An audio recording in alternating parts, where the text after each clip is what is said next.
बढ़ते हैं आगे, जहां यूपी निकाय चुनाव में ओबीसी आरक्षण पर फंसे पेच पर हाईकोर्ट की लखनऊ बेंच में तारीख पर तारीख मिलती जा रही है। आज हाईकोर्ट की लखनऊ बेंच में सुनवाई टल गई है। अब इस पूरे मामले पर सुनवाई होगी कल। आपको यह बता दें कि कल कोर्ट में सुनवाई के बाद निकाय चुनाव की तारीखों पर तस्वीर साफ हो सकती है, लेकिन अगर कल भी फैसला नहीं आया तो फिर निकाय चुनाव के अप्रैल तक टलने की उम्मीद है, क्योंकि कल की सुनवाई के बाद 4 जनवरी तक सर्दियों की छुट्टियां पड़ जाएंगी। अब ऐसे में सभी सियासी दलों की नजरें हाईकोर्ट के फैसले पर टिकी हुई हैं कि कल कोई फैसला संभव है या फिर नहीं, क्योंकि अगर कल फैसला नहीं होता तो फिर संभवतः ये जो तारीख है ये अप्रैल तक खिंच सकती है, यानी कि जो निकाय चुनाव है वो अप्रैल तक खिंच सकते हैं। अगर कल तारीख का ऐलान हो जाता है तो ठीक, वरना अप्रैल तक का इंतजार करना पड़ सकता है निकाय चुनाव को लेकर। आज जो सुनवाई होनी थी वो टल गई है। अब इस पूरे मामले में कल होगी निकाय चुनाव को लेकर सुनवाई, और कल क्या फैसला सुनाया जाता है कोर्ट की तरफ से, इस पर सभी की निगाहें हैं, सभी सियासी दलों की और हर किसी व्यक्ति की, कि कल आखिर कोर्ट के इस फैसले में क्या फिर से तारीख मिलती है या फिर कोई फैसला आता है, क्योंकि अभी तक हम देख रहे हैं इस पूरे मामले पर सिर्फ तारीख पर तारीख मिल रही है।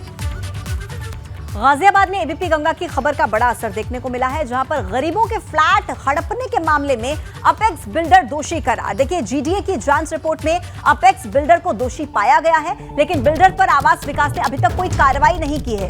एक्शन नहीं लेने पर आवास विकास पर सवाल उठ रहे हैं। 7 दिसंबर और उससे पहले एबीपी गंगा ने दिखाया था कि सिद्धार्थ विहार योजना में अपेक्स द क्रेमलिन सोसाइटी बनाते वक्त अपेक्स बिल्डर ने कैसे मनमानी की, गरीबों का हक लूट लिया। अपेक्स बिल्डर को ईडब्ल्यूएस और एलआईजी के फ्लैट बनाने थे, ईडब्ल्यूएस के 118 फ्लैट्स बनाने थे और एलआईजी के भी 118 फ्लैट्स बनाने थे, लेकिन अपेक्स बिल्डर ने अपेक्स द क्रेमलिन सोसाइटी में ना तो ईडब्ल्यूएस के फ्लैट्स बनाए और ना ही एलआईजी के फ्लैट्स बनाए।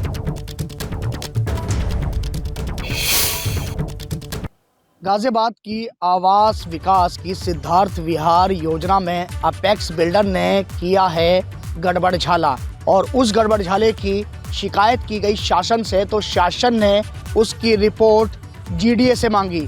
अब जीडीए ने भी जांच रिपोर्ट पूरी कर ली है, और पूरी करने के बाद उस जांच रिपोर्ट में साफ तौर पे ये कहा है कि जो अपेक्स बिल्डर है उसने जो आवास विकास के साथ अनुबंध किया था 118 फ्लैट ईडब्ल्यूएस के और 118 फ्लैट एलआईजी के, वो उसने नहीं बनाया। हम इस समय उसी अपेक्स बिल्डिंग के बाहर हैं, उसी सोसाइटी के बाहर हैं जहां पर ये पूरा गड़बड़झाला हुआ है।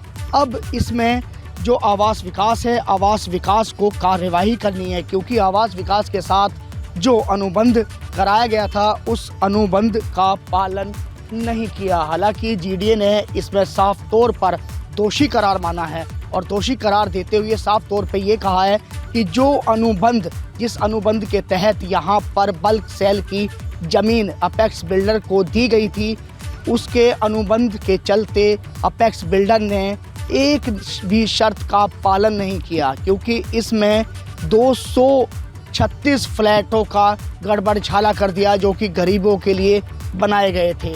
तो अब देखने वाली बात यह है कि आवास विकास कब इस अपेक्स बिल्डर के खिलाफ करता है सख्त कार्यवाही। गाजियाबाद से एबीपी गंगा के लिए मैं शक्ति।